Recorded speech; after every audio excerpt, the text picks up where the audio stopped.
Beware this retirement planning trap. My wife and I are coming up on our 30-year anniversary, which seems mind-boggling. We've been married since we were kids, basically.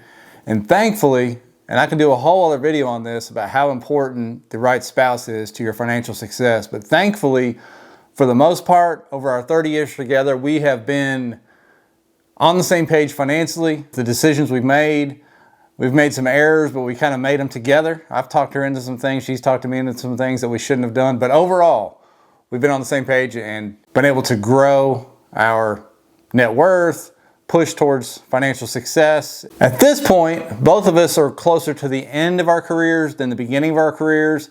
And we've really ramped up our retirement planning talks.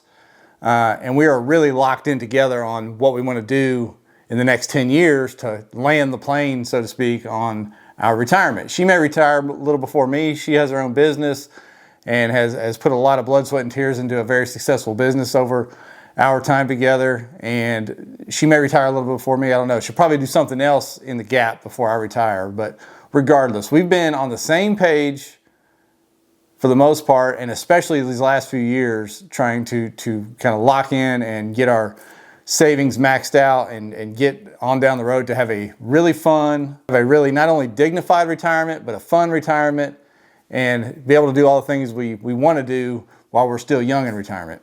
But along the way of doing this, something happened. We were sitting in the living room one night not too long ago, and we just got back from one of our weekend shopping trips, and she looked over at me and said, "Something's happening here. I feel weird now about spending money. I almost feel guilty about spending money."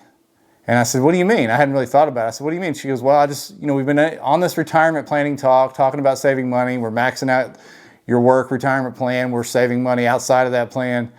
And I just feel like we should be saved. Save, save, save. I don't want to spend anything." And it's taking the joy out of shopping. It's taking the joy out of a lot of things. Talking about planning trips. I don't want to spend too much money on this. And we've got 10 years till retirement.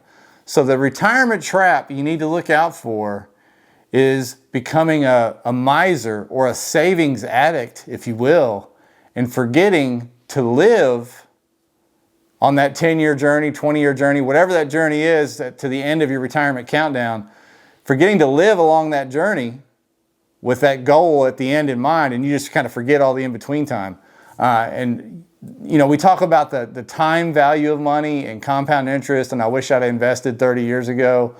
Well, the key word in that is time. Take away the financial part of it, you don't get your time back. So don't be so busy thinking about where you're going to be at 60 or 65 and forget to live now.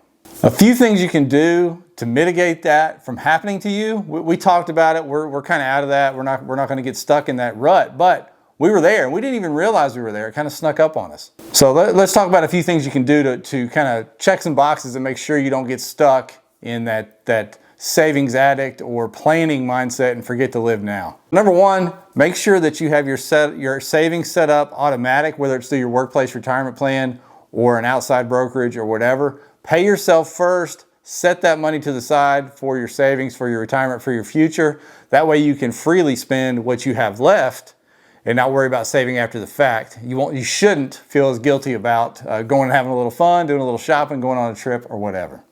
Along that same lines, make sure your expenses are under control so that you know, hey, I don't have a bunch of credit card debt that I carry over month to month. I don't have multiple car payments. I don't have all this extra debt or expenses, so that when I do want to go have fun, I don't stress myself out to go buy that new set of golf clubs or new fishing rod or new purse or whatever the case may be. You don't think you can't do it because you have too many expenses and you're trying to plan for retirement. So pay yourself first and take a hard look at your expenses and make sure you have those under control. And then if you're watching this video, you probably have a plan to hit your retirement countdown number. And if you do, test that plan, stress test that plan, double check that plan. There's plenty of software out there that's free. I think New Retirement's one of the most popular ones. You can create a free account, manually plug in your numbers and run some what they call Monte Carlo simulations to check how your plan is going to work, and run that once a year, twice a year, whatever you're comfortable with, as you approach your retirement countdown date. And then you'll have confidence like, hey, I don't have to worry about do I need to save more because I already know I've got a plan in place and keep a tab on, is that plan still on track to work for you when you get to the end of your working career? You know, I'll steal and change Dolly Parton's quote, and I may mess it up, but the great Dolly Parton. I think she has a quote where she says, "Don't get so busy trying to make a life that you forget to live." So I'll leave you with this, which is, don't get so busy planning for your retirement that you forget to live in the meantime. Enjoy the journey, enjoy your time between now and retirement. And when you get to that retirement countdown number, you'll look back and have all those great memories. I'd love to read anything you guys have to add to that in the comments. Have you ever been stuck in that rut? Have you ever been or ever felt the pressure to save more, not to spend, a fear of spending, anything like that? Have you ever been stuck in that rut where you're too busy worried about the future and not enjoying today? Let me know in the comments, because I think we all go through that at some point or another. As always, I appreciate you guys for watching. If you enjoyed this video, hit the subscribe button before you bounce out of here. Appreciate y'all.